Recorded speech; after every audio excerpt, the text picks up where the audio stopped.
नमस्कार। स्वागत है आपका आज की इकोनॉमिक्स की क्लास में। आज मैं आपको लेसन का नाम नहीं बताऊंगी, लेसन का नाम कुछ पिक्चर्स दिखा रही हूँ, उससे आपको खुद गेस करना है। फिर हम टॉपिक को डिस्कस करेंगे। तो चलिए देखते हैं कुछ पिक्चर्स। जो आज का लेसन है बहुत ही इंटरेस्टिंग लेसन है। उसमें बहुत सी छोटी छोटी कहानियाँ, तस्वीरें, वीडियोज़ दिए गए हैं जिसके माध्यम से हम लेसन को करेंगे। तो चलिए कुछ पिक्चर देखते हैं और फिर बताएंगे कि लेसन का नाम क्या है। सबसे पहली तस्वीर, क्या आपको अपने गांव में ऐसी कोई दुकान दिखती है जहां आपकी माता जाकर या पिताजी जाकर पहले मिट्टी का तेल लाते थे?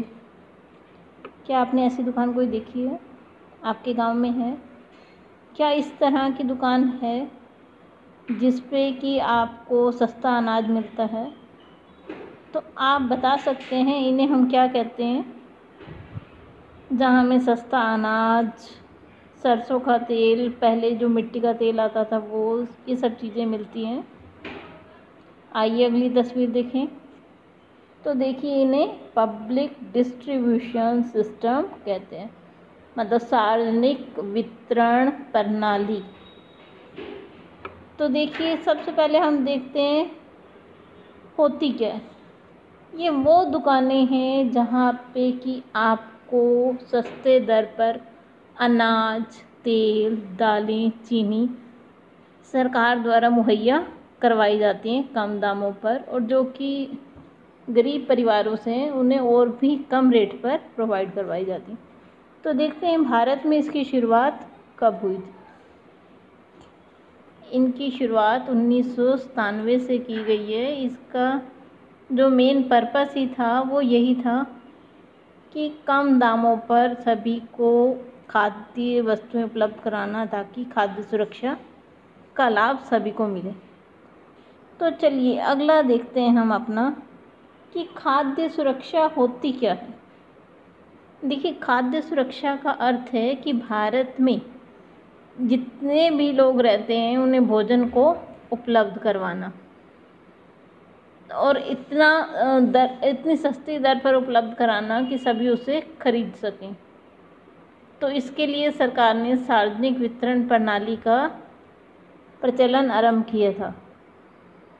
अगला देखते हैं, खाद्य सुरक्षा है क्या। देखिए, खाद्य सुरक्षा हमें अपने जीवन के लिए जितना भोजन आवश्यक है उतना ही, जैसा कि सांस लेना जीवित रहने के लिए। लेकिन खाद्य सुरक्षा में ये चीज़ें आ जाती हैं। सबसे पहली, खाद्य उपलब्धता का तात्पर्य देश में खाद्य उत्पादन, खाद्य आयात, सरकारी अनाज भंडारों में संचित पिछले वर्षों के स्टॉक से, मतलब आपके देश में जो फूड FCI के गोडाउन्स होते हैं उनमें जो अनाज रखा जाता है उसकी उपलब्धता से है कि कितने आपके पास अनाज रखा हुआ है। दूसरा है पहुंच। पहुंच का अर्थ है कि व्यक्ति को मिलता है या नहीं मिल पा रहा वो। तीसरी चीज़ है उसका सामर्थ्य, कि प्रत्येक व्यक्ति के पास इतना धन अवश्य होना चाहिए कि वो उन सस्ती चीज़ों को तो खरीद ही सके। तो ये है खाद्य सुरक्षा। आगे चलते हैं कि खाद्य सुरक्षा की आवश्यकता क्यों है। देखिए, जब भी जो हमारे देश का गरीब वर्ग है वो सबसे ज़्यादा इस समस्या से ग्रस्त है। जब भी देश में बाढ़, सुनामी, फसलें खराब होती हैं, अकाल पड़ता है, तो जो निर्धनता रेखा से ऊपर वाले लोग हैं वो भी खाद्य असुरक्षा से ग्रसित हो जाते हैं। क्यों? क्योंकि उस समय पर जो अनाज की कीमतें हैं वो बढ़ जाती हैं। बढ़ क्यों जाती है? देखिए, जब आपके यहाँ बाढ़ आ गई, सूखा आ गया या भूकंप आ गया, सुनामी आ गई, तो फसल तो ख़राब हो गई। जो फसल ख़राब हो गई, अब इतनी फसल नहीं है, आप बाहर से आयात करेंगे तो नेचुरल है उस चीज़ की कीमत बढ़ेगी। कीमत बढ़ेगी तो जो कम जिनकी आय है वो भी परेशान होंगे, और जो मध्यम वर्ग वाले लोग हैं वो भी परेशान होंगे। चलिए अब हम कुछ आंकड़े देखते हैं और समझने की कोशिश करते हैं खाद्य असुरक्षा क्या है। ये 1943 के बंगाल के आंकड़े हैं चावल की उपज के। तो देखिए 1938 में कितना उत्पादन था, 85 लाख टन। आयात और निर्यात भी शो कर रहा है वो आपको साथ साथ।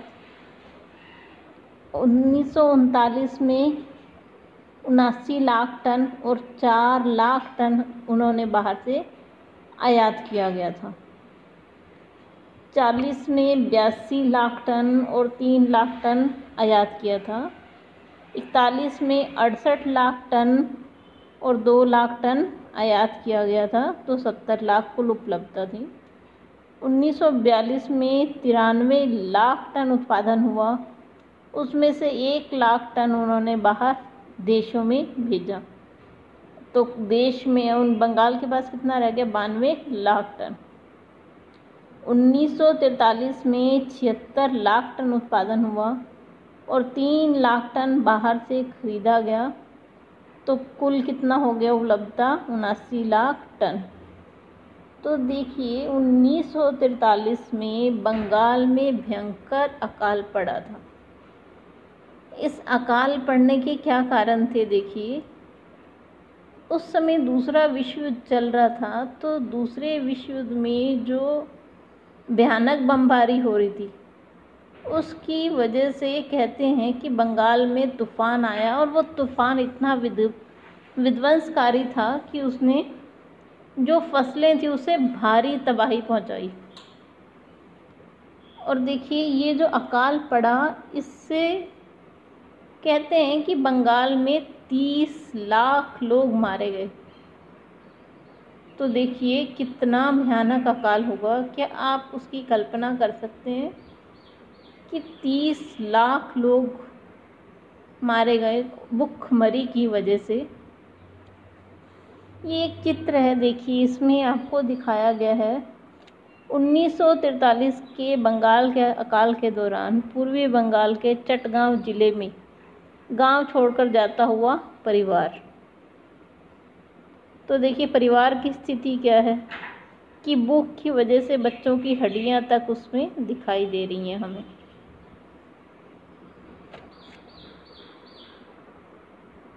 आगे हम चलते हैं इससे। तो अब हम चर्चा करेंगे बंगाल का अकाल चावल की कमी के कारण हुआ था। क्या आप उस टेबल को देखकर सहमत हैं, हाँ या नहीं? देखिए खाद्यान्न तो 1941 में भी इतना कम था, 68 लाख टन था। 1943 में 76 लाख टन था। तो क्या आप इससे सहमत हैं कि ये जो अकाल है उसके कारण चावल की कमी के कारण हुआ? उसी टेबल को आपने देख के बताना है कि किस वर्ष खाद्यान्न की उपलब्धता में भारी कमी आई। इसी टेबल को आपने देख के बताना है कि किस वर्ष खाद्यान्न के उत्पादन में कमी आई थी वहाँ पे। चलिए ये दो आपके लिए हैं, आपको इनका जवाब ढूंढना है खुद ही और कमेंट बॉक्स में लिखना है। एक छोटी सी कहानी हमें दी गई है, तो आइए उस कहानी को देख लेते हैं। कहानी का नाम है रामू की कहानी। देखिए रामू रायपुर गांव में एक किसान का काम करता है। किसान कृषि क्षेत्र में मजदूरी करने वाला है। जो मजदूर होते हैं उन्हें नियमित रूप से काम नहीं मिलता। उसका एक 10 साल का बेटा है। वह गांव के सरपंच के पशुओं की देखभाल करता है और जो उसकी पत्नी है वो उसके साथ कभी कभार खेती का काम करवाती है। और वैसे वो गांव का जो सरपंच है उसके यहाँ सफाई और गोबर हटाने का काम करती है, जिसके लिए उसे आधा लीटर दूध और कुछ सब्जियां रोज़ाना वहाँ से मिल जाती हैं। तो देखिए रामू के 3 बेटे और 2 बेटियां हैं। तो कितना बड़ा परिवार, और खेती पर निर्भर हैं, खेती की मजदूरी पर निर्भर हैं वो लोग। तो कितना मुश्किल कार्य है। देखिए खेती आप सभी जानते हैं एक मौसमी कार्य होता है कि जब फसल की बुआई कटाई या रोपण का काम होता है तभी मजदूरों को काम मिलता है, अदरवाइज़ नहीं मिलता। तो देखिए जो रामू है वो 4 महीने लगभग बेरोज़गार रहता है। कभी कभी उसे ईंट के भट्टों में या गांव में अगर कहीं पे निर्माण का कार्य चल रहा है तो उससे काम मिल जाता है, लेकिन वो उससे सिर्फ उतना ही कमा पाता है कि उनका 2 समय का भोजन चल सके। जब काम नहीं होता तो कई बार उनके बच्चों को भूखे ही सोना पड़ता है। दूध और सब्जी तो बहुत दूर की बात है, परिवार को भोजन भी नहीं मिल पाता। तो इस स्थिति को हम खाद्य असुरक्षा कहेंगे, ठीक है नहीं।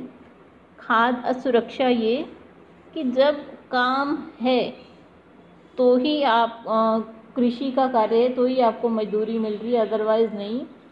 तो उस समय आपके लिए भोजन का प्रबंध करना बहुत मुश्किल हो जाता है। तो चलिए आज के लिए बस इतना ही।